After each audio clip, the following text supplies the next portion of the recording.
Namaskaram, all of you. Namaskar, Sadhguru. Namaskar. Shall we begin? So, a warm welcome to each and every one of you, and thank you, Sadhguru, in advance for giving us this session where you're going to be guiding us through towards the rebuilding of the nation and new avenues for real estate in these challenging times. Very quickly, I just want to mention that I had the good fortune of visiting the ashram, and if there was one other place I'd like to be right now other than my own home, Sadhguru, it would be the ashram. I still remember very vividly the walk around the entire ashram where your devotees had taken me to the Dhyana Linga and the meditation out there. I think I'm not I don't meditate a lot and I do not have any experience, but it was so easy to slip into the meditation in the environment that was created out there. And then when I heard about the geometry and the design aspects of that place, I thought you'd be a far better builder than most of us that are here on the panel right now. I also visited the Linga Bhairavi, and I must tell you there was such a strong energy around that, around the Devi that was created out there, and that filled us up also. Then I visited the Surya Kund, and it was phenomenal just taking a dip in over there and getting recharged in a way that was beautiful. And again, the entire geometry of that place was so beautiful. But what Sadhguru really touched me was the Isha homeschool. It was not a school, it was a larger family. And I'm telling you, if I could see my kids away from me and if I could send them away, I think that school of holistic learning is where I would definitely send them. So all in all, I think it was a beautiful day that I had spent out there, and I do wish to come back in over there again. And I'd like everyone to get a glimpse of your ashram, your creation. And can we just play the video so that everyone can quickly take a look at what you've created, what magic you've created there.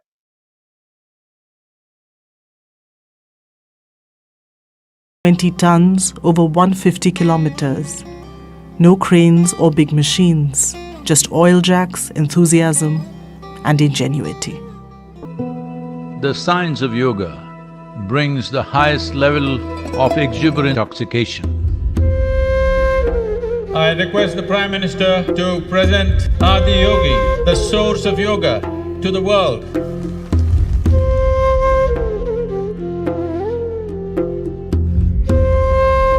112 feet because Adiyogi offered 112 ways through which a human being can attain to one's highest possibility. As an acknowledgement and above all as a tool to transmit these possibilities to the world, an iconic presence is needed to bring this science to humanity. This is a movement from narrow religious divide to a universal responsibility.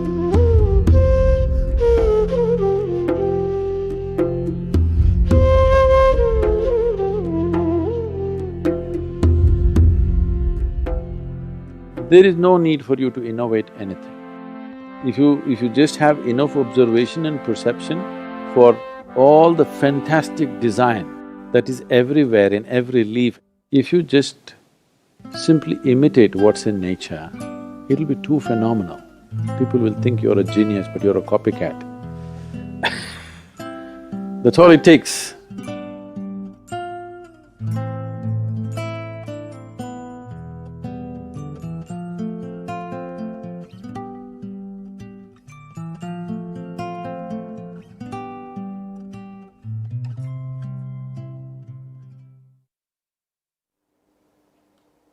Truly wish I was there with you in person doing this. Webinar is obviously going to be very enlightening to everybody, but the spiritual feeling that one gets at your ashram would have been phenomenal, Sadhguru. And thank you for creating something so beautiful for everybody to come and learn from. So Sadhguru, very quickly, I'll just introduce the subject one more time and the esteemed panelists out here.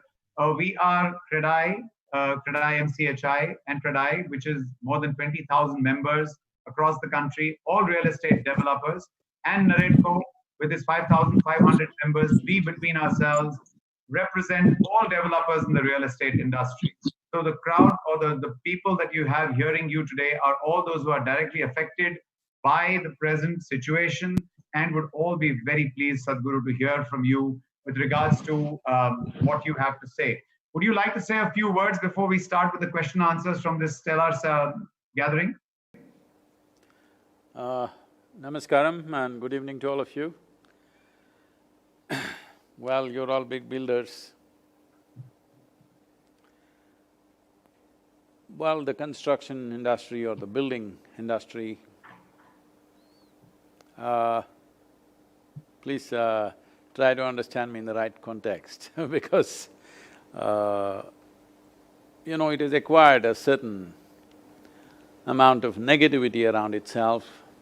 In many cities, it's almost next to kind of, you know, because the nature of laws and the way our country operates land transactions and these things, because it's acquired a certain amount of negativity. I think all of you who are responsible builders must change that image, because changing that image is very, very important for the future of building this nation, because you are the guys who are building the nation in many ways, and the kind of structures you build is where we work, where we live in this country. So it's very important, the image is also cleared, because why I'm saying this is, generally in most people's minds, it's become like this. Building industry is right next to the underworld or something like that. Things have changed a lot in the last 10-15 years, but I'm saying it must further change because all of you responsible builders who are striving to, right now in these hard times or challenging times, striving to see how you can be a part of building this nation where there is a lot to be done. When there is so much to be done, it's very important, even if our hands are clean, it's important that our face also should be clean, because how people see us matters.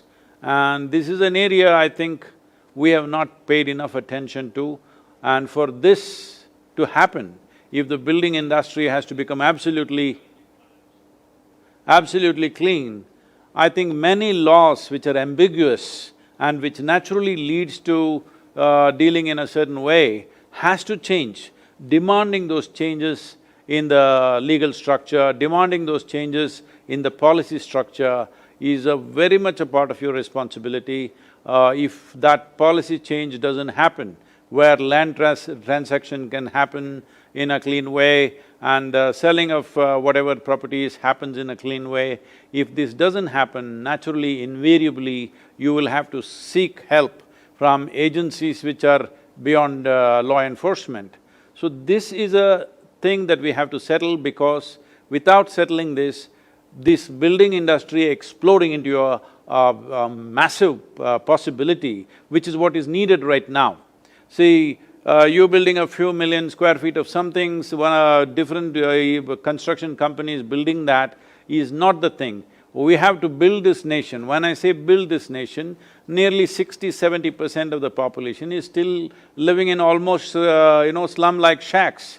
So if we have to really build this nation where every citizen in this country lives in a decent enough accommodations, and everybody gets to work in a clean enough, good enough, healthy enough kind of atmosphere, from industry to office spaces to residential spaces, if we have to build that, I'm telling you, you have to do 100 times more work than what you're doing right now. That's what should happen in a developing country. That's what needs to happen in a developing country. For this cleaning up of the image of the building industry is very important.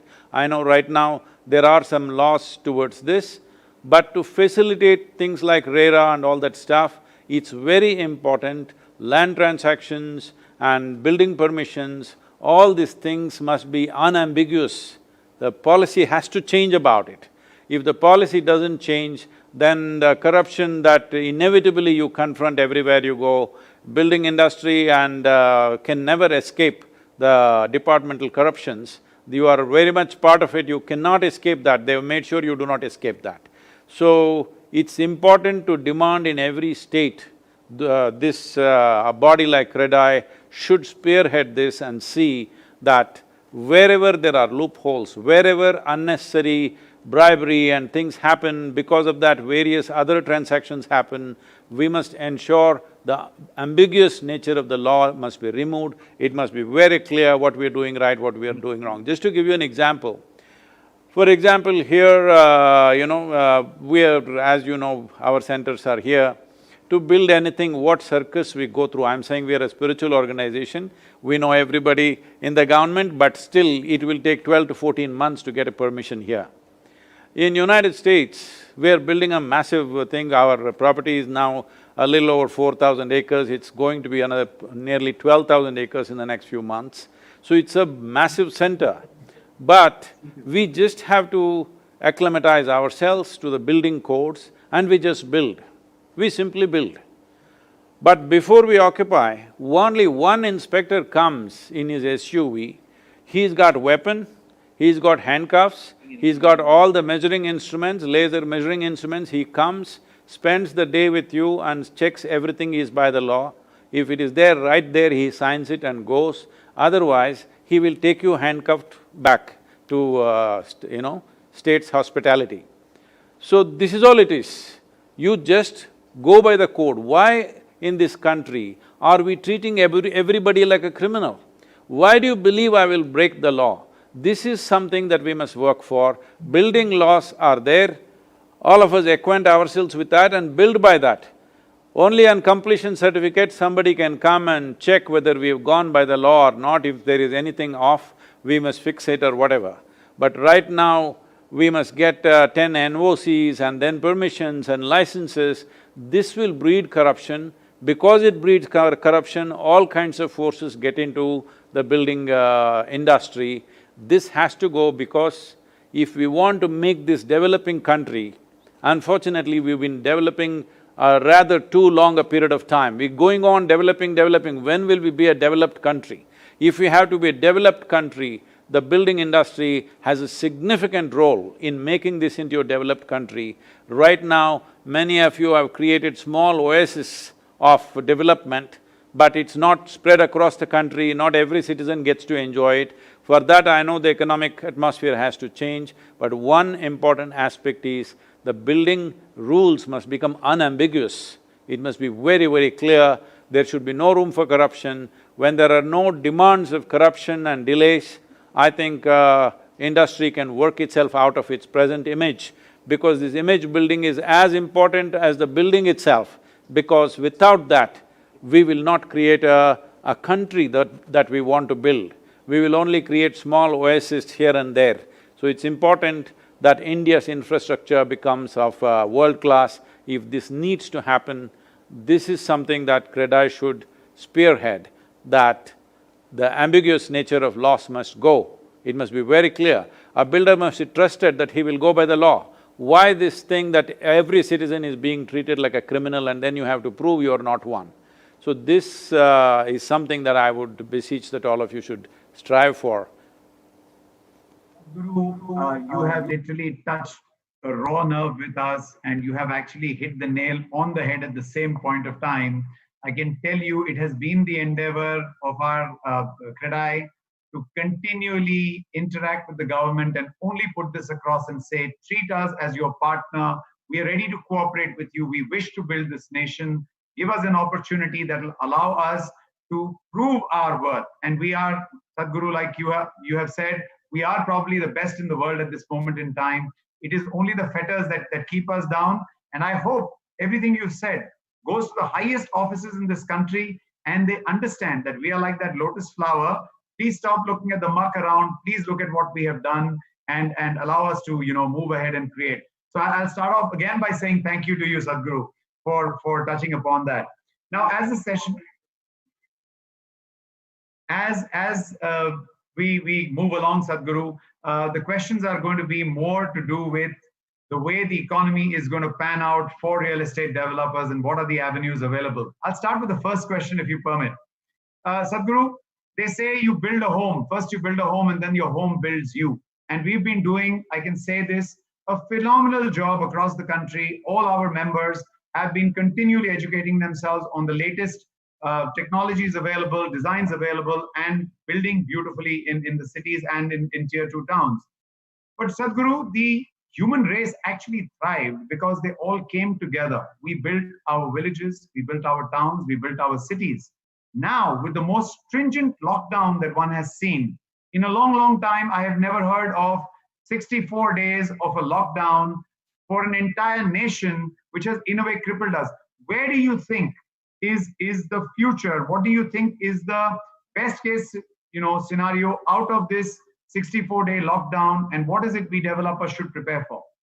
Over to you. Well, 64 days is a long time to close down a nation, but unfortunately, the scientific community in the world is still not able to come out with a clear estimate of this is how this virus will behave, this is what we can do with it, this is how many months it will take to clear it up. There is no such estimate. Every day it is changing. And every day, initially it started as a respiratory infection, now they say it just about affects every part in your body. Initially they said it affects only one population, now it's all over the place.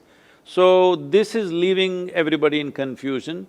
If that clarity was there, we could take economic call much better. Right now, there is no one clear statement from any scientific agency in the world that this is the nature of this virus, this is how we can fix it. Even if you cannot fix it right now, at least you know this is what you can do about it.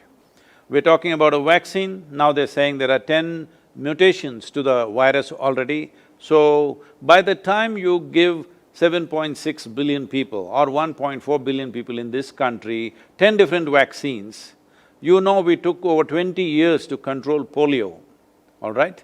So that's how long it takes. So if you keep such a level of openness as to when is the time when this is going to get fixed, naturally this lockdown became, from 15 days to 21 days it went on, now it is 64 days. It is partially cleared now. Whether virus clears up or not, we have to open up the economy and function because we cannot suffocate ourselves like this forever. But with this we have saved a lot of lives, we have contained it, but now with the opening of the economic activity, where it will go, we still do not know. But especially those of you who are in Mumbai, you know you can't just open up that city right now, it will go crazy. People will die. People will die means there is a vulnerable population. That means a whole lot of people are philosophizing, after all, old people will die. Well, who is old, who is young, who is to decide? Who is to decide who should die, who should live? It is not for us to take such decisions. Unfortunately, various kinds of debates and philosophies are being woven around the world. So, it's important that we approach this in a compassionate manner. So, life versus livelihood, as everybody is debating, you cannot do life versus livelihood, both need to happen. Life cannot happen without livelihood. At the same time, livelihood is meaningless without life. So, it is a very… nobody can take an absolutely perfect call. We have taken a call, we have contained it largely for the kind of population and the density of population we have. I think we have dealt with it very well till now. But these few cities, Mumbai, Ahmedabad, Chennai, Delhi, all going berserk, particularly Mumbai going out of control, and the financial capital is crippled like that. For how long we can afford that, we do not know. So, having said that, when can this industry, particularly building industry, can open up and function as normal? Well, if the virus ambiguity continues, if it gets over, let's say by August, September, let's say it's cleared up, we've forgotten the virus by September, then I would say in another 6 to 9 months, things will be back to reasonably normal. But if this virus ambiguity continues for 9 to 12 months, it's a problem. That problem we will not recover very quickly. Suppose it continues up to 18 to 24 months, then it is much bigger problem because people will get into the habit of digging in, not spending the money, not making any new investments, not wanting to move to a bigger house. All these things will go away from people's minds. Just dig in and try to survive will become the mode if it lasts for more than a year, year and a half or 2 years. So, I only hope that the scientific community will be able to come out with some kind of, confidence for the governments to take decisions and the businesses to take decisions, and for people to feel more confident as to what exactly are they risking. Right now, most human beings, though there is so much information out there is no absolute clarity what is it that we are risking, who is risking their lives, who is risking their health. There is no such thing because all sorts of things are happening around the world. As you see, in a country like United States, it's just gone totally off, nearly 100,000 people dead as of today. So, industry, particularly building industry, where it is for a ordinary citizen, it is a substantial investment in his life. In India especially, most people buy only one home in their lifetime. When that is the case, definitely this industry will suffer quite a bit. But at the same time, there are massive possibilities that industrial growth can burst forth in the next 1.5 to 2 years' time, considering the geopolitical situations and what may come towards India, and India is pitching for that possibility right now, which is definitely a good possibility, and we are standing number one in that line where certain industries want to come out of a particular nation and go elsewhere. So if that begins to happen, there will be a massive amount of construction. When I say construction, especially industrial construction, road construction, and obviously residential constructions around that. So for this, I think the way we are approaching real estate industry has to rejig itself in our mindset, because then this will all be concentrated construction in areas where these special industrial zones are coming up. There are big plans for this because nearly 300 companies from China want to move out completely or partially, and a whole lot of them can come to India. And right now there's an effort to move this to all the 28 states so that development happens in an even way across the country. If such a possibility opens up in a big way, what they're looking at is somewhere between $1 to $1.5 trillion of investment should come into India in the next 2 years' time. If that happens, there will be a phenomenal amount of building industry to happen, but not necessarily the way it is happening right now, that you get a prime site in the city and build your apartment blocks and stuff. From there you have to shift to… from being just a building and builder, you must become a nation builder. Sadhguru, you didn't give us the worst and the best case scenario. I mean, I just leave it with a thought before I move to Jakshay that Somebody starts making predictions, this will not be a judicious prediction, this will be astrological. So let's not go that way. It's important, this is the reality in which we exist. If all of us strive, we can make this happen, otherwise, no. I do understand that, Sadhguru, and like I said, you've given the worst and the best case situation, but just leaving it with a thought before I go on to Jakshay that the government has done extremely well to take care of the physical health of the people, but the mental health due to the financial constraints and the social health of the people might be something that a lot more needs to be done for. Having said that, I'll move to Jakshay. Jakshay is the chairman, CREDAI. Jakshay, would you like to ask your question? Yeah, first of all, Namaste Pranam. I know with a lot of responsibility from CREDAI-MCHI and NAREDCO, my friends, and a lot of humbleness, I can say that we are not beneficiary of the system, but the victim of the system. Anyway, but I know that this is a toughest time to be a leader or to be a decision maker. But we at CREDAI, more than 20,000 members, 207 city chapters, a state of a lot of anxiety and restlessness. So my question would be, we as leaders do spread maximum positivity to our industry, brothers and staff members. But at last, there is a vast difference between the optimism versus reality because of what's coming as an industry assistance from the government in terms of big ticket economic support, which is very necessary for our survival or our members' businesses. Guruji, how do we as CREDAI leaders enthuse or guide our members who believe that the end is very close and may just give up their fight for survival? What would your guiding thoughts and words to keep them in a healthy mental balance? And because I know you and I'm at the golf course now, I can take that liberty, Burman, if you have permission. What I'm saying, you're on a golf course and talking about difficult times, huh? You're having a bad game. So, Guruji, the staying active and fit are integral to living healthy lives and beating pessimism. As we know, you have some passion for golf and sports and about also. What do you suggest we practice to further our stamina and dedication? Thank you.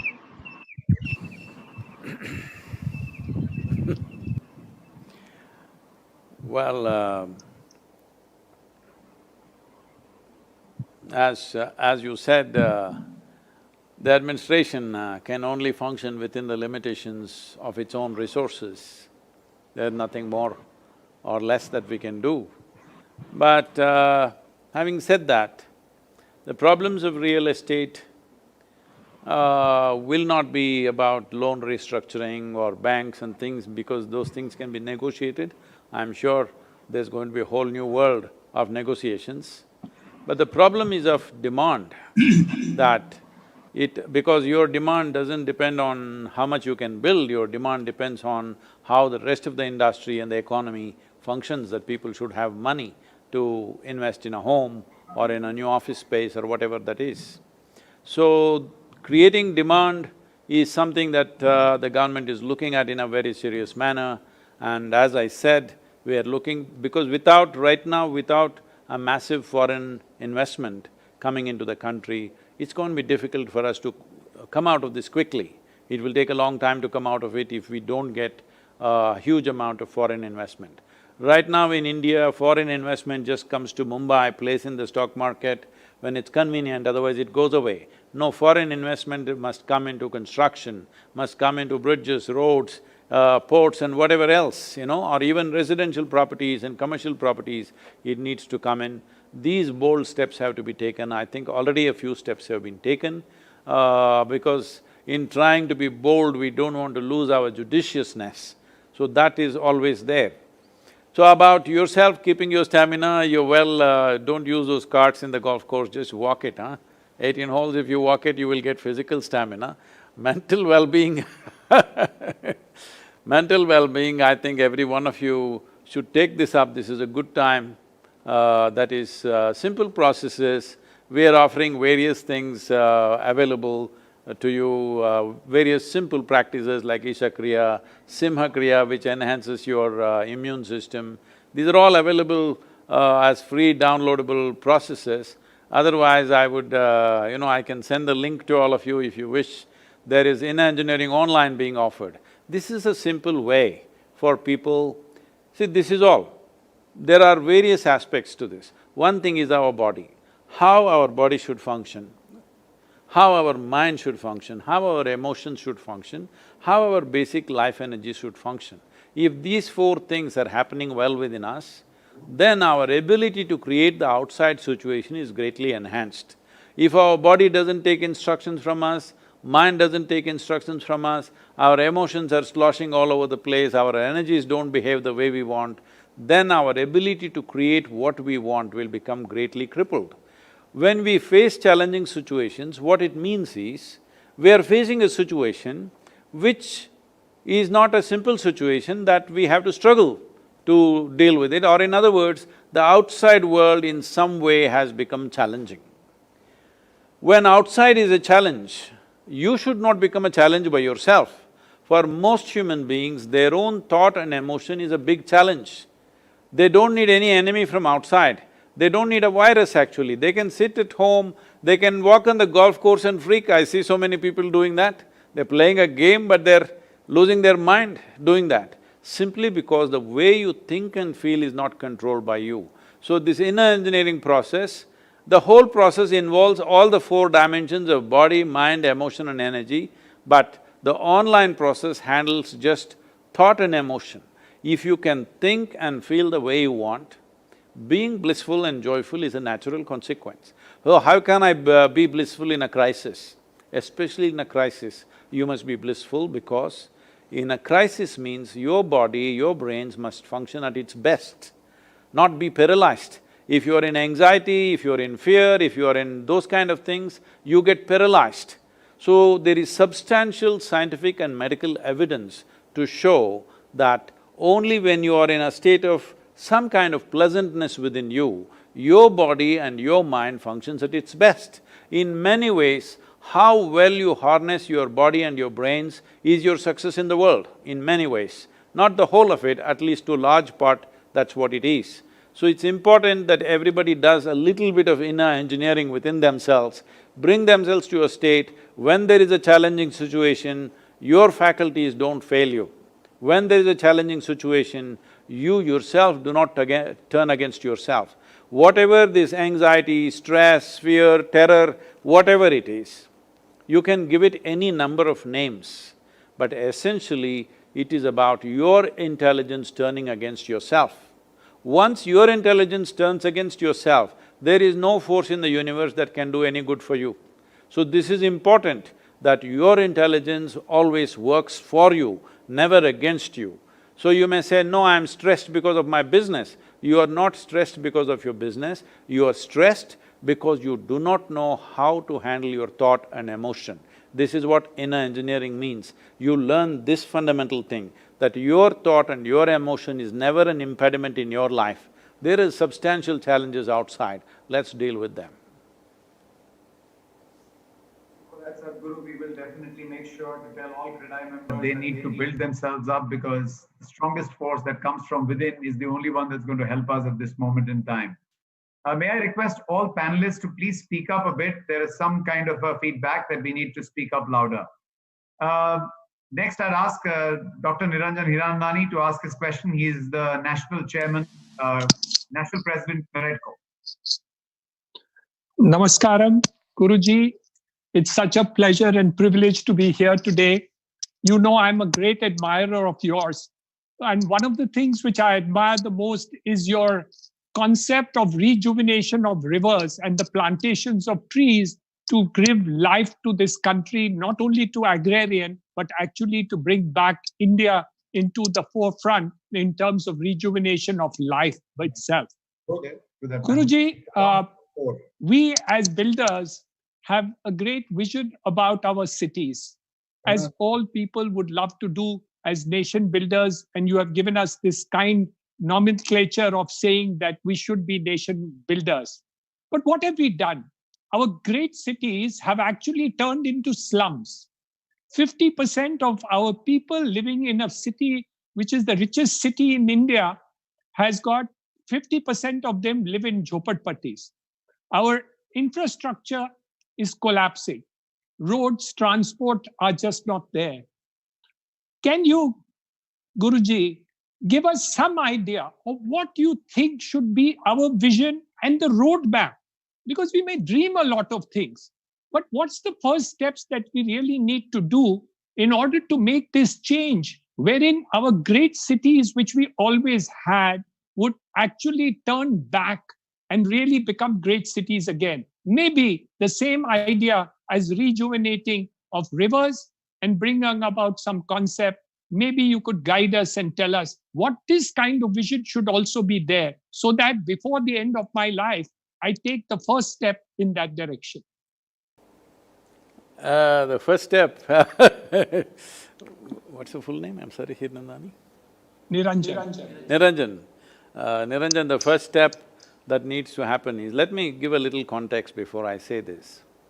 See, today it's estimated that about 76 to 78% of the world's investment is in actually 32 cities in the world. That means investment is so focused in some places, naturally people tend to move in that direction. Before the virus, the estimate was in the coming decade, that is by 2030, in the world, 1.6 billion people will migrate. In India, 220 million people will migrate in the next 10 years. Tell me which city is capable of mopping up that kind of population? As you're saying already, in Mumbai, 42 to 44% of the population is living in slums. But it's not just Mumbai, I want you to understand the whole country is a slum. If you come to the villages, you will see the whole nation is living as a slum. This is simply because it is unplanned and it simply happened over a period of time. We are an ancient nation, simply it's grown like that. So, at some point we must have the courage to replan and redesign the country, not just go on living the same way. So as a part of this, I've given these plans to some of the builders. Well, in the international forums, I've presented this, hugely appreciated everywhere, but nobody has done it yet. So, Niranjan Bhai, if you are willing to do it, let me talk about it. I'm promoting a concept called one building city. Just one building, a city. For example, I'm just throwing the numbers off the cuff, you can reimagine the numbers based on various other realities. Let's say we take 50-acre plot. It need not be within the city, you can put it out 50 kilometers away from the city, even up to 100 kilometers, anywhere between 50 to 100 kilometers you can go. 50-acre plot, land-wise it will come cheap compared to what you pay in cities. Now in this 50 acres, you build only 1 acre, 2 FSI is anyway there, so you build, nearly 100 floors you can build if you want. 49 acres of land, you just make it into trees, ponds, walking spaces, beautiful atmosphere like a forest for people to live there. In these 100 floors, you can make residential accommodations, offices, shopping, school up to 7th standard, 8th standard, after that they can go out. Generally, people who live there, just live there, work there, everything there, they shop there, whatever. Once a week if they wish to drive their automobile out, they can go. No waste, no input, everything generated there and everything done there. No question of sewage going out, nothing, everything can be managed right there.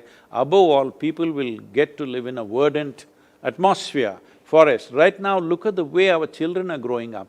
How do you expect them to grow up as sensible human beings? If they step out of their homes, they are walking straight into the traffic. There is no place to play, there is no place to kick a ball, there is no place to run around. There is nothing, they're just cooped up in their apartments, watching televisions or, people are saying, why are they all watching on the screen? Tell me, where is space for a child to go and run carefree? If he runs carefree, he will get killed within 2 days. It's happening all the time. So, we need to build cities like this. This is very much possible, particularly if you can sell it to the idea to, let us say, an IT companies are the easiest to go for. An IT company can build residentials, working spaces, shopping, schooling, everything right there, and 49 acres of just forest, never to be tampered, because anyway you complete the 2 FSI, it's a done thing. Whether it can be 50 acres or 25 acres, but the same proportion if you go for. And the villages, right now a local village here, close to us, with a population about 6,000 people, it occupies anywhere between 15 to 20 acres or 22 acres, somewhere in that range.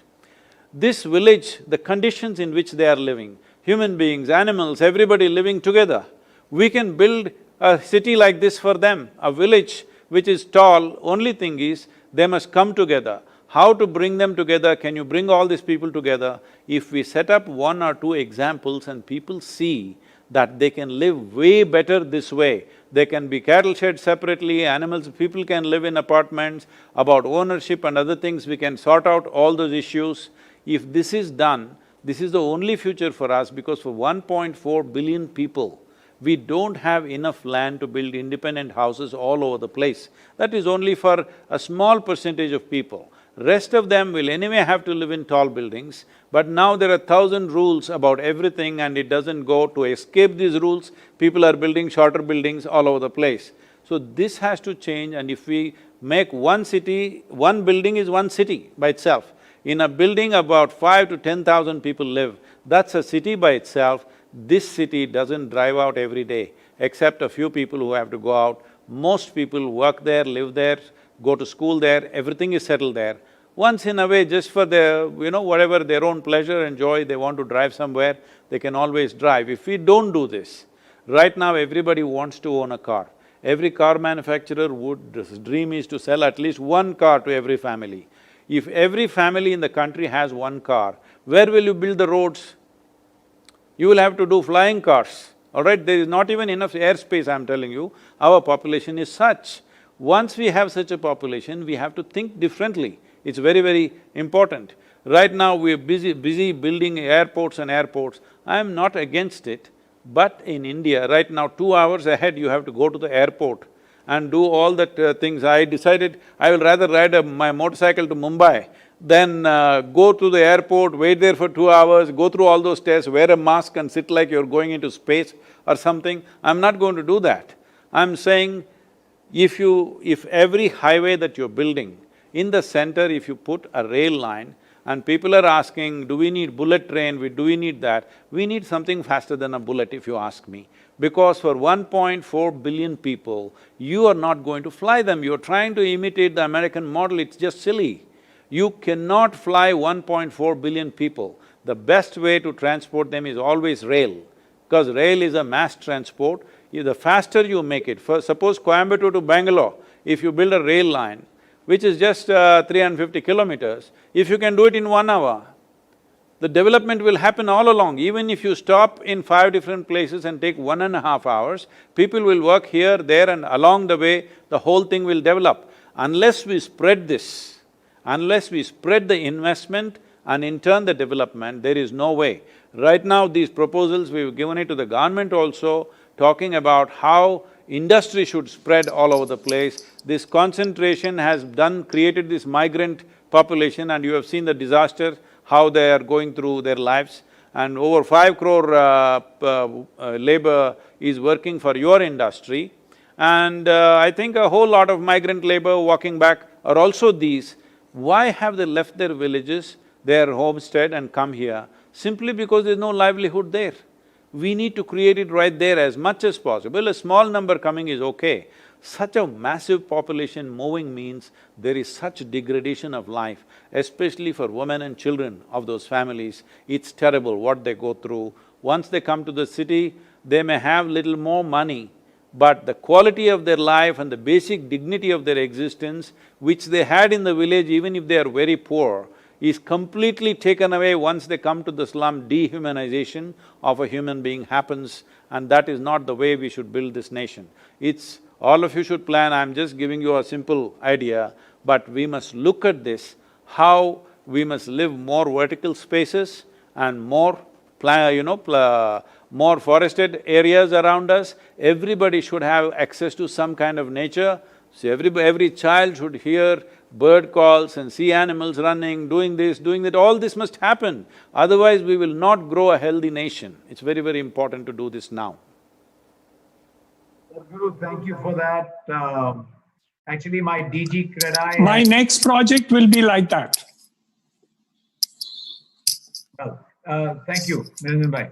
So, Sadhguru, just very quickly, I'd like to, before I bring Irfan Bhai to ask you the next question, I'd like to just say my DG CREDAI has actually reached out to me to put in a request to you. With your tremendous knowledge and with your grip on facts, you knew that 5 crore people are working for the real estate industry in terms of the migrant laborers. He has put in a request to me, and I'll just put it across to you. He says, we need a voice like yours, which reaches at the very top to be able to get clarity of policy that will allow us to create these visionary developments. And towards that, Sadhguru, any time and any effort that you put in will be appreciated by all my fraternity. And towards that, with folded hands, I request you. Beyond this conference, let's have a conversation and see what we can do. Thank you. I would like to call on Irfan Bhai, who's our ex-chairman CREDAI, to ask the next question. Namaskaram, Guruji. What, you opened up the golf course, huh? The last day Yes. before you closed, I played at your place and then left. It was a pleasure playing with you too. And the golf course is open now, Guruji. Actually, it's a real pleasure for me to be on your panel and listen to your words of wisdom. You have this very simple, effervescent style of explaining very complex situations in your very own calm and composed manner. Guruji, just now, people have developed a fear psychosis. There's a fear of the unknown, and this is leading to huge anxiety and different reactions. In this background, businesses also have to make difficult choices and even take the extreme step of letting go of people who have been with them for a very long time. And we are always in this conundrum of between the seva bhav and the dharma. How do we resolve this dilemma in our heads? How do you think we should react, and how do you think that we should also take decisions? Well, in challenging times, many times we are forced to make hard decisions. Hard decisions means, initially when it took off in Italy and Spain, the doctors had to make a decision who should get the ventilator, who should not get the ventilator. Some nations, some hospitals decided on the basis of the age. What this means is, me and my mother went to the hospital. So we decide, my mother should die, I should live. How do I live with that? Or if me and my daughter went to the hospital, they will decide, I should die, my daughter should live. Younger people, the younger person should live, older person should die. How do you make such decisions? But unfortunately, in challenging times, we are forced to make such decisions. Not able to take these decisions, in some of the hospitals, they did it by flip of the coin, they took lots. They took lots who should live, who should die. So, during challenging times, we are forced to take hard decisions. When we are required to take hard decisions, it's important we put our humanity at the highest place and take those decisions, but hard decisions are inevitable, we have to take. I'm trying to give you a simplistic answer. I know it's not that simple because we as an institution also facing this in a big way.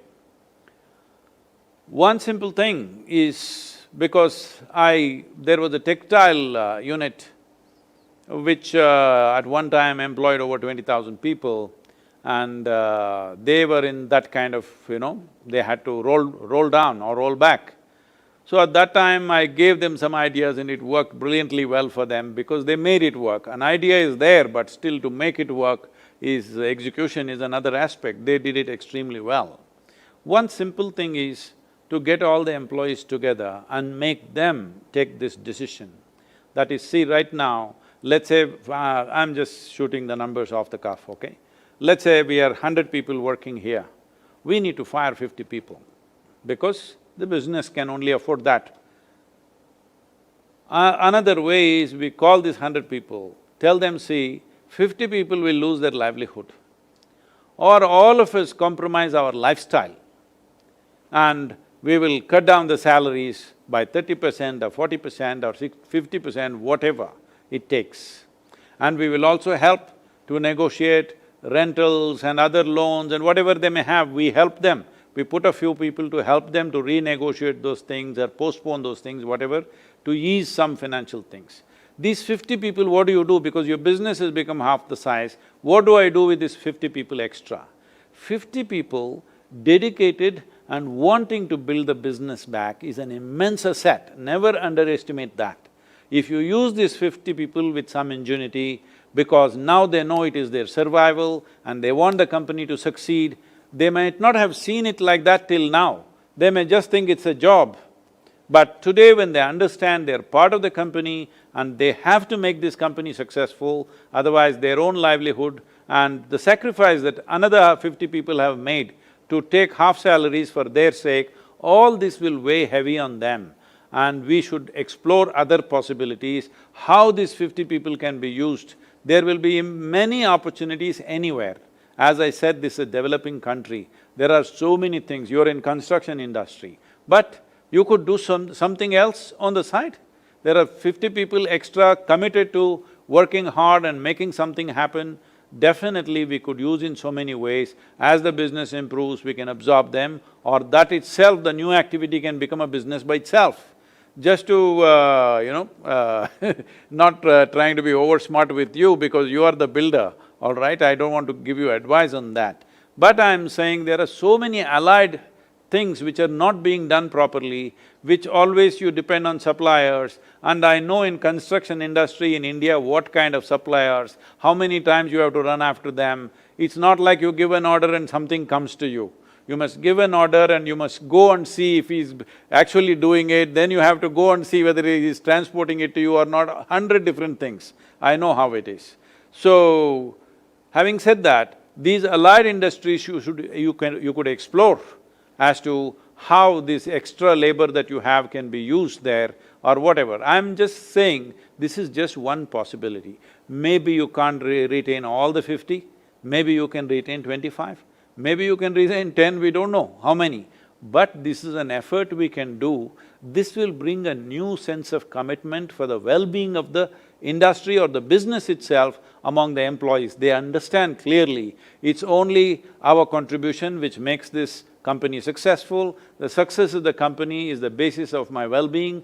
This must be understood by every employee. They all become in some way partners to you, and you can also promise them with this sacrifice of 50% salary when you work, when we succeed, when we reach this much of turnover, we will give you something out of that. You know, these things have to be done. These are challenging times. All of us have to think differently, how we are going to do the work that we have been doing till now. It is business as usual is not going to happen. Sit back and I will just announce a project and it will sell, that itself has already changed and it's going to change in a dramatic way. This does not mean it's bad times, it is just challenging times. Are we up for the challenge or not is the only question. Thank you, Guruji. I would say, yat bhavana tat bhavati. The way you think is what you get. And we are very nicely, very simply put by you, and I think all of us should follow your advice and everybody will be happy. Thank you for that, Sadhguru. I would like Mr. Rajiv Talwar to put the next question to you.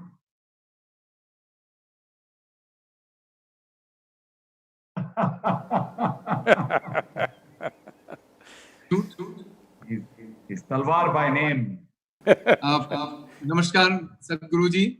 I've had the pleasure of meeting you at the DLF golf course once when you were having breakfast. Tough course, all right. It's a tough life, yes. And for 74 years, DLF has existed. I hope you like the city that we have built and helped everyone. With everyone's help, we have reached where we are in Gurgaon. and other cities of India. My question to you is, in your view, you're a very wise man. You have great intellect, precise wisdom, and great foresight. But I'm also happy to learn that you've presented plans to the government, which have still to see the light of day, and you're sharing ideas with them. We have the same fortune. We also keep on going back to the government. I think what you've hit upon is very correct, that there should be some digital clearance so that everyone does not have to run around for getting clearances, plan sanction, time again, time after time. My question to you is, what you seem to be speaking from your heart, that what is going to be the relationship between environment and urbanization in the pandemic post or in the pandemic world?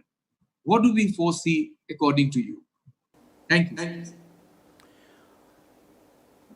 See, one thing that's happened in the country and probably almost everywhere, particularly in this country, is building industry and ecology are supposed to be against each other. This is something that we must change because that is not the future, how it's going to function. Future is very important, that building and ecology must be friendly to each other. When I say friendly to each other, right now, as you know, almost all the cities are going through either floods or through droughts, they have water shortages and they have floods all the time. One season you need a boat, another season you you need an oil rig, not a regular borewell, because water is going below 1500 feet.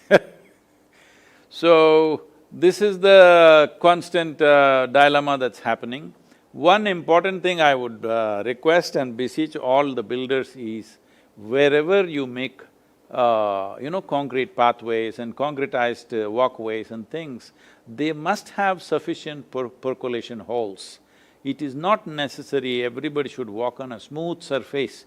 You can always make it in such a way that it absorbs water, because this is one of the key things. The reason why cities have become very destructive is simply because the rainwater, because that's the only source of water we have in this country. If it was, let us say, we had snowfall or whatever, snow would sit for 2 months and slowly percolate into the earth. We don't have such a thing, we just have monsoon rains. When rains come, if it flows horizontally, we have lost it. It has to percolate.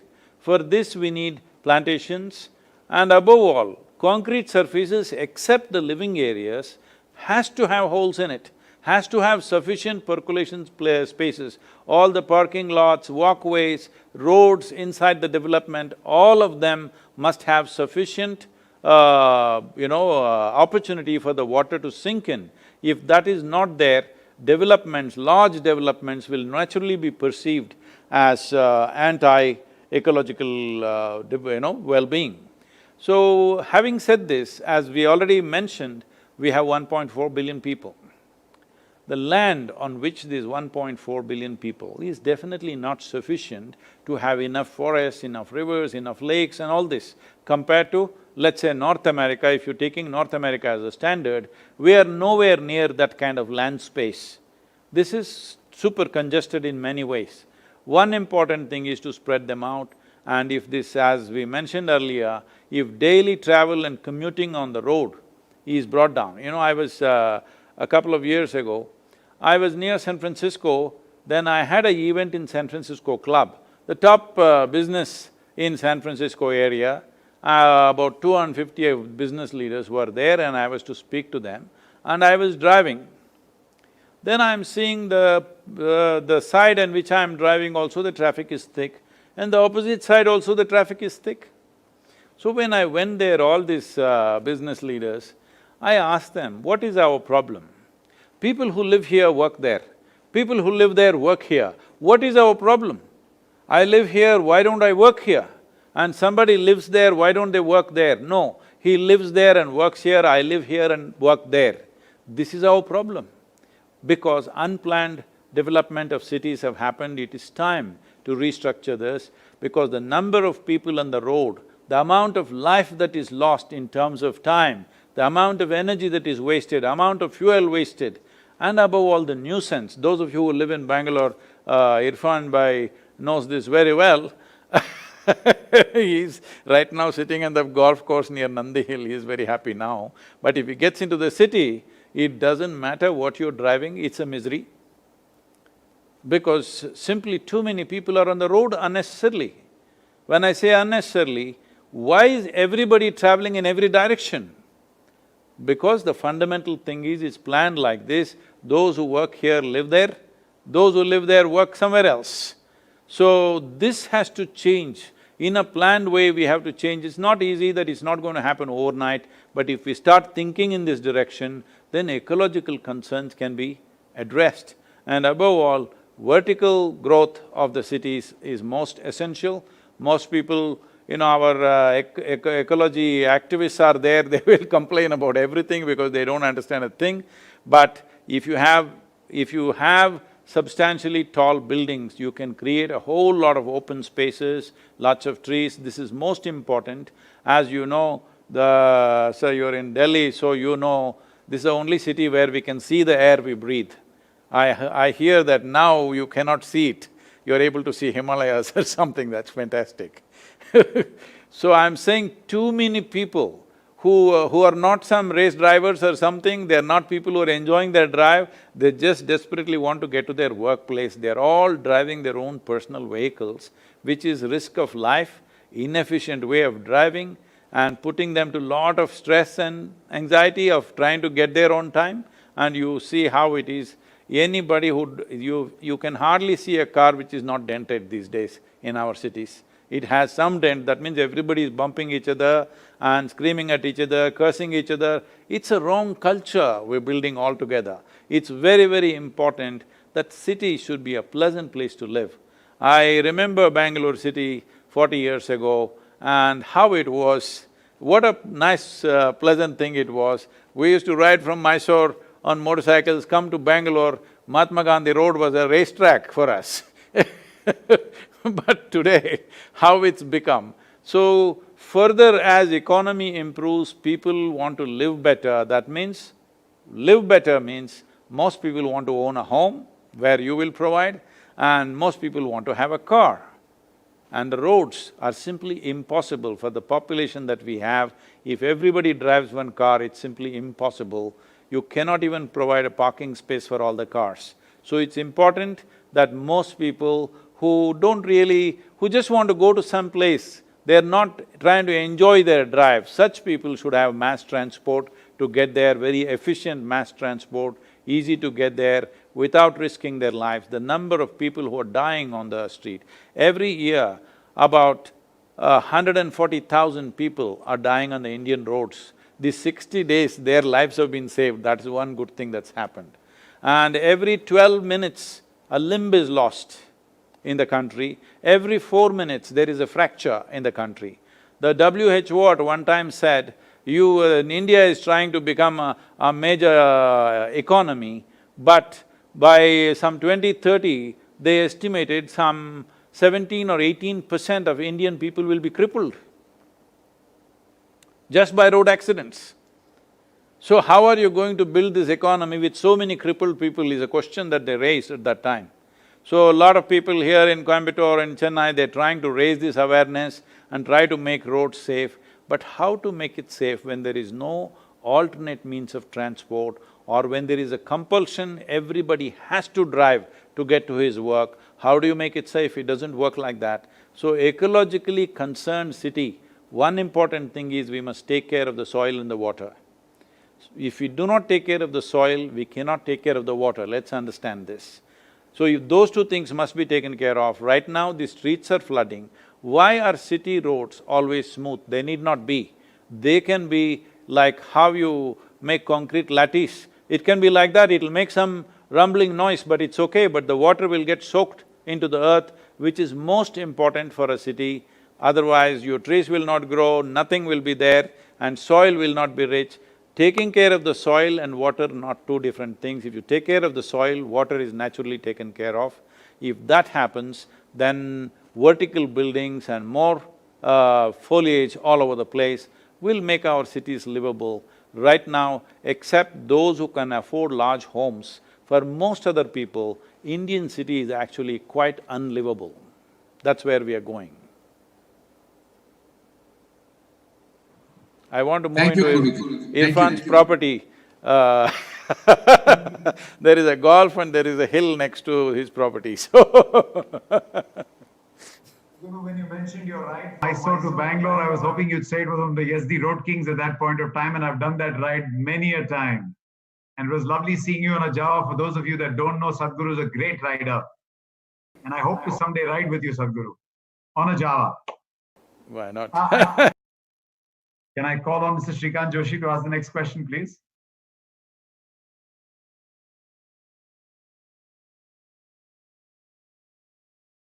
Thank you, Bowman, and Namaskar, Sadhguru. We are really happy with your clear directions and the thought process so far. We at L&T are really happy and proud to do most of the infrastructure for the country, and to that extent, whatever we help in building the nation, all the employees are really happy to do that. My question to you is on the current dilemma for the next 4-5 years. We have seen what has happened to the migrant laborers and how they were all forced to go back. While at L&T, we took care of about 60,000 labor, but as soon as the trains are starting, more than half of them want to go back, and which is understandable. But the reason they came firstly to the cities is because there was no livelihood in that village for them. Living on Manrega and the government doles for years is also not a very graceful solution. At the same time, in the cities, there's a need, and the construction technologies will take 2-3 years by the time you find a way to do with less labor. So what are the directions for the next 3 to 5 years till this structural difference happens? How to live with both in a very, should I say, harmonious manner? Your direction would be happily appreciated. Well, the labor is not gone for good. As you said, only because there's no livelihood they've come to the city.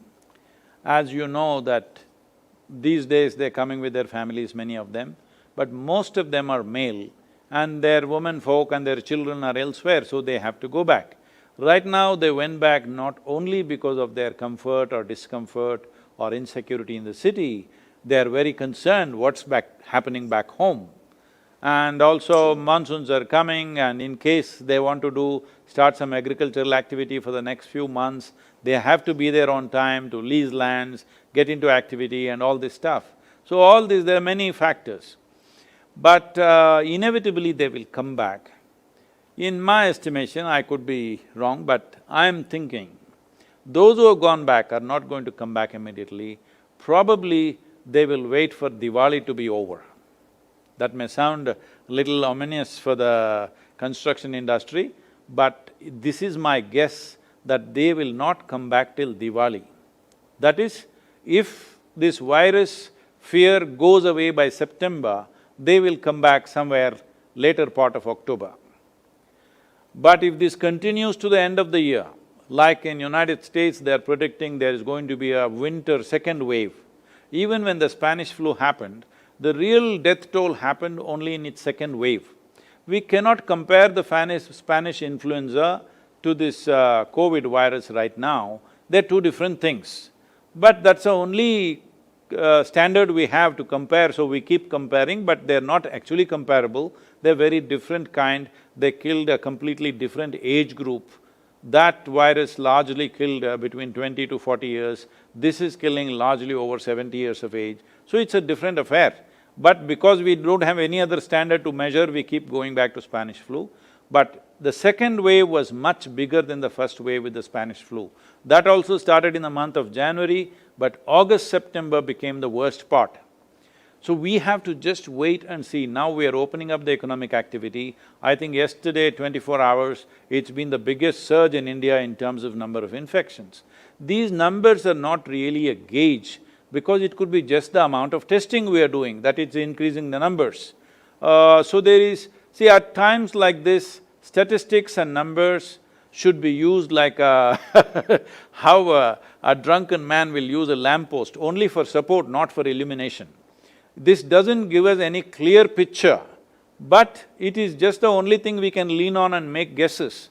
So this is still a guess, but my guess is they won't come back, large part of them will not come back till Diwali. So I think it's best the construction industry plans accordingly.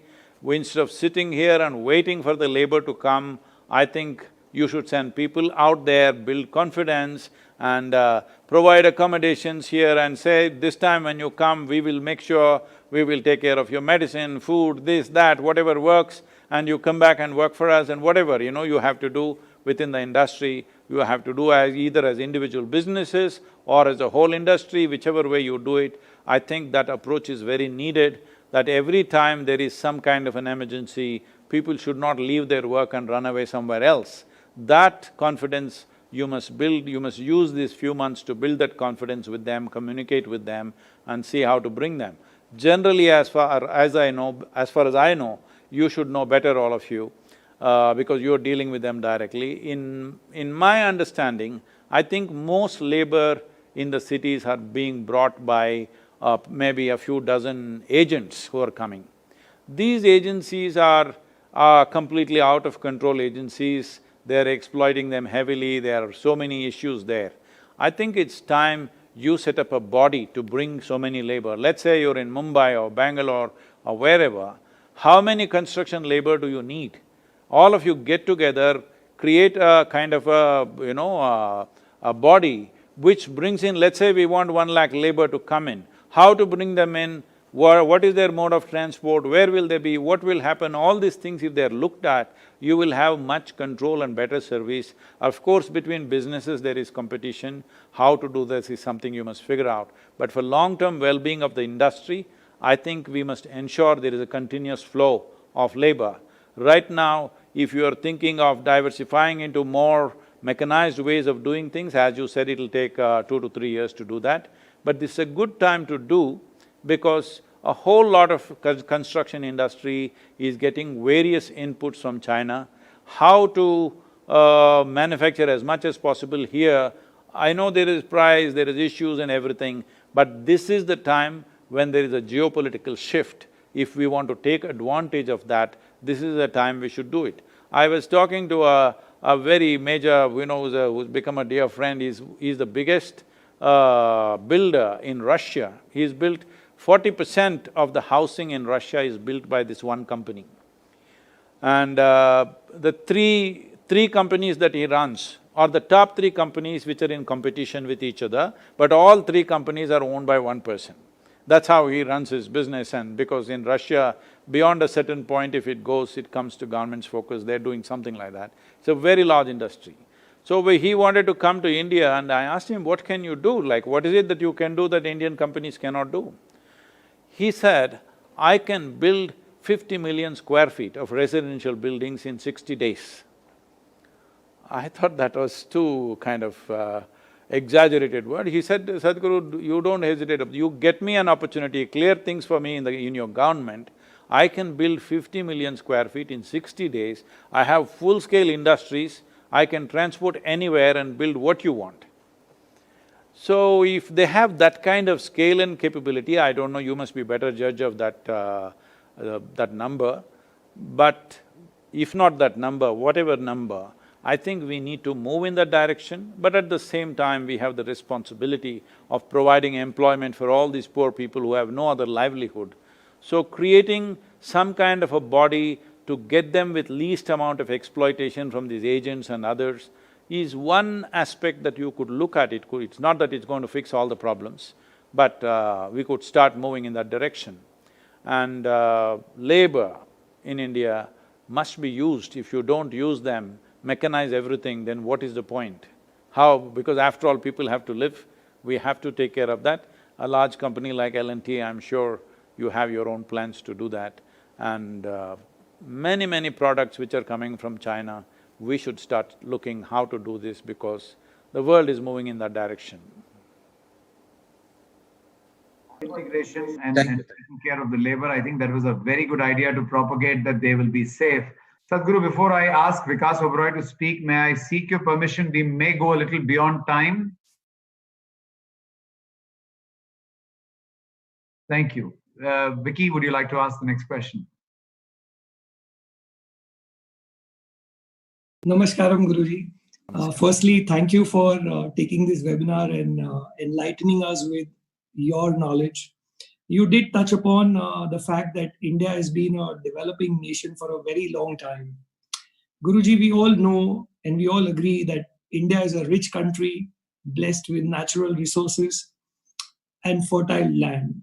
We also have the largest number of doctors, engineers, and scientists in the world. We have space age technology and have been to Mars and back.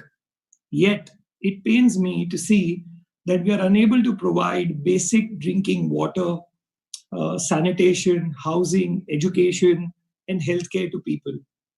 Why do you think we have failed as a society? And what can we do to really change this, Guruji? Your guidance, please. Well, you're drawing me into political issues. Well, we must understand this. When the British left this nation in 1947, we were not really a nation. We were in a terrible economic condition, and illiteracy was 93%, I think, at least 90%. And our average life expectancy of an Indian was 28 years. Today it is 73 or 74 years. That's a phenomenal achievement for any nation. And above all, our population was 33 crores. Today it's inching towards 130 crores. So in 72 years, we've multiplied our population 4 times, not necessarily by excessive reproduction, it's simply because life expectancy has gone up, which is a very wonderful achievement for a nation. So when we postpone death, we should have also postponed birth, which we were little slow on doing. But right now, we are who we are, we have the population that we have, and because of this life expectancy improving, we have demographic advantage of having a young population. But a young population is a lot of nuisance if they're unfocused, unskilled, uncommitted to anything. They're a big nuisance. But if you have a young population which is inspired, focused and competent, then we can be a miracle. So essentially, we did not understand or we did not focus on understanding that nation is people. Nation is not dams, nation is not bridges, nation is not this and that. Nation is people. Without having high-quality people, there is no high-quality nation. So, our focus has been little bit off, but I cannot complain on that because for the conditions in which we were, from 90% illiteracy, today we've brought it down probably to 10–15%. I think almost every child in the country, including villages, is going to school, male and female children are going to school, which is all phenomenal. You can always talk about and compare to some other country and comment about it. But I think what India has done is really good. Our only problem has been we also, as we bred population, we also bred corruption, which has been a cancer eating our nation from within, that we have come to a place we can't trust each other anymore. We cannot just talk to each other as men. When I say men, when a man says something to another man, it must be a word of trust, otherwise how do you operate? Every day I have to espionage on you to find out what you're doing behind my back is a very hard way to live. Unfortunately, we have come to that place where we are pushing the population to that place where nobody can trust anyone, everybody has to be investigated. If you are straight, you are a big question mark. What is wrong with you? If you don't do anything wrong, there must be something seriously wrong with you. This kind… corruption, not just at the government level, it's just entered everything. It's just entered every aspect of life. That is easier spoken about because fixing that is not a simple thing, it needs a whole inspiration in the nation. Right now, in many ways, probably in the last 72 years, except for the probably, let's say, post-independence, first few years, it was an inspired population, but that inspiration we did not convert it into effective action. it kind of went to waste. At that time, when people were willing to die for this country, we should have converted that. We did not convert that. Still in this country, most people do not know what is India, okay?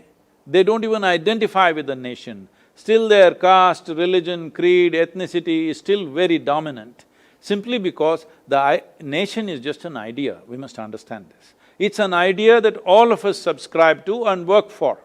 Only if all of us subscribe for it and all of us work for it, it becomes a great idea. Otherwise, it's a disastrous idea. Right now, we are neither here nor there, we are still kind of struggling. Now I would say probably the idea of a nation, the sense of nationhood is a little stronger now in the last few years than what it was. Right now, people have some pride of being Indian. Indians are being better respected wherever they go in the world for a variety of reasons. One important thing is the economic development and of course the infrastructure in the country. You land in India today, Indian airports are better than most US airports. It is actually way better. You land in Delhi, Mumbai, anywhere, these airports are way better than what most US cities have.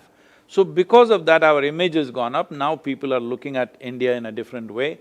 This is something that we fail to understand, that we have lots of principles and ideologies, but we have no sense. So we are now beginning to operate as a business nation, slowly beginning to move in that direction, because we need to understand today a nation's well-being does not happen because of its military prowess or because of its political rhetoric. It happens only because of successful businesses. This understanding, it took a long time to come. It took over 50 years for us to understand. Only since mid-90s, we sort of understood without businesses being successful, there is no successful nation. But for these 25 years, I think we've come a long way. How India was 25 years ago, how it is now, it is a phenomenal difference. We still have many things to fix, there's no question about. But today, if you go to any village in the remotest part of Tamil Nadu or in southern India at least, maybe you can exempt a few states like Bihar, some parts of UP, it may be a little different. But in southern India, if you come, you go to the remotest village, every girl in the village is going to school, properly dressed up according to her own standards, but properly dressed up, clean, walking with great pride to the school, which is the future. In another 15 years, all these kids will be something else, you know. So that is happening. It is just that the size of the population also we must control. If we don't control the population, we will be in real problem. But we are not able to make those decisions due to political reasons, religious obstructions all along the way. Everybody wants to have more numbers. All religious leaders from every group telling their people, you produce more children, you produce more children, everybody is competing. If we go on producing more children, as a nation we'll be a disaster. Because nobody can live well in this country if we continue to increase the population. See, the United Nations has made a estimate that by 2050, we could be 9.7 billion people, nearly 10 billion people. 10 billion people on this planet, believe me, nobody can live well. Nobody can live well in this world. So, if it becomes 10 billion, India's population would be close to nearly 2 billion people. 2 billion people in this country, nobody in this country can live well. Simply, it's not possible. So, instead of making predictions as if you're astrologers, why is it that the world and the leadership in the world has a plan? We must have a plan. By 2050, we'll be 4 billion people. If we are 3.5 to 4 billion people on this planet, everybody can live well, there is no issue. So how do we do this? Simply some incentives have to come. Some strong incentives and disincentives have to come. Without this, we cannot provide things like that. See, right now in this country, if you want to provide a decent home for 1.4 billion people, just imagine the amount of area that's going to be built up in this country. Just unimaginable. Most people, more than 50% of the people are living in shacks in this country. You may call it a village, but it's just a shack, all right? It's like a slum. Because of that, you are managing. But if you provide a decent home for all the people, the amount of area that you cover is going to be phenomenal. So it's important that we also strive, as we develop the nation, we also understand that how much population, human population, can this land manage is an estimate. All these studies are there in the world. This is not some, this is not some rocket science. This is simple arithmetic that we need to manage. But for this, we must go beyond all kinds of emotions that we have created in the form of religion, philosophies, ideologies. We must keep it aside and learn to handle this nation in a sensible manner, which today I think the leadership is trying to do, but it is such a diverse country.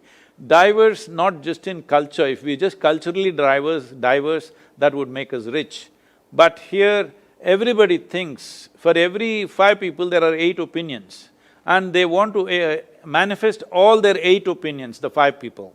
So it's one big chaos unless there is very strong incentives and disincentives, you cannot really fix certain aspects of social behavior, because being a democracy, we can't forcefully do things as they do in some other country, but here only with incentives and certain way of discouraging people, population, how you build your homes, how you live, how much you use, all these things must have incentives. If I'm living with a very small footprint, I must have incentives. Then I will see how to be ecologically sensible, how to manage things, how to make sure everything is available for me, all this. Above all, when we talk about healthcare, everybody is thinking America kind of healthcare. That is never going to work for us. They have a $3 trillion, $3.2 trillion healthcare bill for 350 million people. If you go by those standards, you need a $12 trillion healthcare package for India. When is that going to happen? Our economy itself was 2.7 or 2.8 trillion. Probably it will shrink substantially right now with this lockdown and everything. So that form of healthcare we must give up. This is why the yogic practices and Ayurveda and other simple home remedies we are trying to bring to everybody. Simply, daily if you invest 30 minutes upon your life, you will see, most probably you will never see a doctor in a very long time. I mean, just to manifest this, I'm saying, last 39 years I've been active in public life. Almost every day, 7 days of the week, I have events going. In these 39 years, I have not cancelled a single event because I am not well. And I'm traveling extensively every day, I'm in a new country, in a different place, in a different place. So this is not about being superhuman or something. This is about understanding that being human itself is super. If we do not explore that nature within us, that every human being has, and we just get caught up in our own belief systems, our own ideologies and philosophies, then even your education will turn against us. Even the so-called modern education is turning against us because educated people are the people who are destroying this planet, not the illiterate people. Illiterate people are not destroying the world, it is only the educated people. So what kind of education are we giving? This is something seriously we need to be looked at. With this lockdown, we have to rethink education anyway. This whole tyranny of sending every child to the school that he must go and slog there for 6 to 8 hours to learn the same stuff that everybody else is learning, this tyranny must end now. That's at least the virus should bring this much wisdom to us, because this is not the way to conduct. This mass education is Manchester style of industry, that you put everybody into the same slot and get them out in the same shape and form. This has to go, human genius has to be explored. And in many ways, all of you in the industry can play a role in this. Right now, there is no choice that governments and parents have to take this call, how to educate our children for the future, not just wasting 15 to 20 years in a schoolroom, learning rudimentary stuff. What your internet can say, the teacher is struggling to say the same things. So, education as information is out. Education as innovation, education as inspiration, education as insight is what is meaningful now. Education as information is out because information is available everywhere. Sadhguru, thank you very much for that. I know my kids hate going to school, and I'm sure they will benefit from this new age education that comes. And Sadhguru, just another thing, you have so much depth of knowledge and so much that you can share with us, and we have so many questions. Is it okay to take one more question? Wait.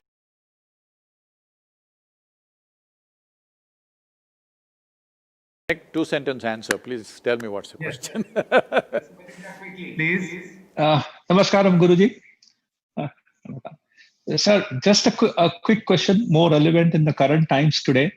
Work from home. My question is on that particular issue.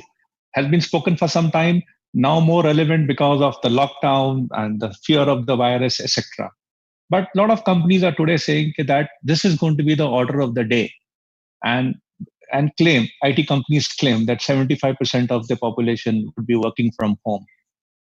Coming to the Indian scenario where people stay, mainly the metro, small houses, families, I really would like to understand that how would this pan out in our country, considering our productivity levels, considering our social environment, people need to be socially connected, psychological, which today we itself are hearing is a problem. We would appreciate to have your views on that, sir. Sir, hello, is it working? What happened to the microphone? Is it okay? Hello? Yes, sir. The problem with the country right now is, one problem with a whole lot of people is, whatever they say in America, we like to repeat the same thing without understanding what our realities are. So tomorrow, I think 24th, the airlines are starting. Suppose you got into Air India and the pilot called and said, "I'm working from home." How do you fly, sir? So you are a builder you can't build from home, you have to go there and do many things. There's certain type of work which can be done from home, of course. So, instead of that, if our offices and homes are located either close by or in the same building, it will solve a whole lot of problems. Working from home is relevant only for certain type of work, and those who are most of their work is on computer, they don't have to interact with people. Instead of wasting time, commuting up and down, definitely it's sensible to work from home.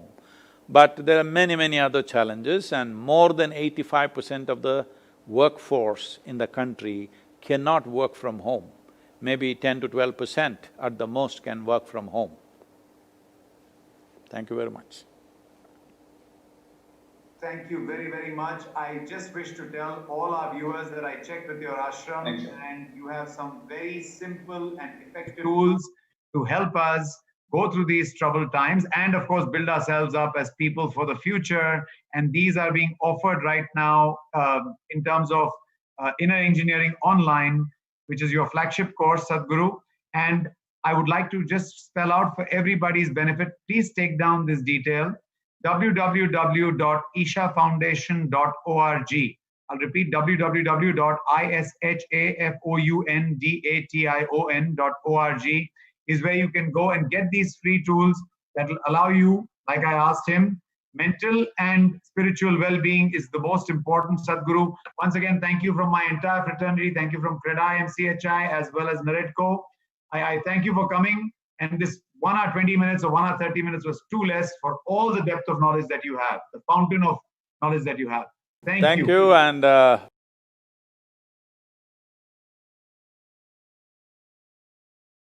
defines how our nation looks and lives.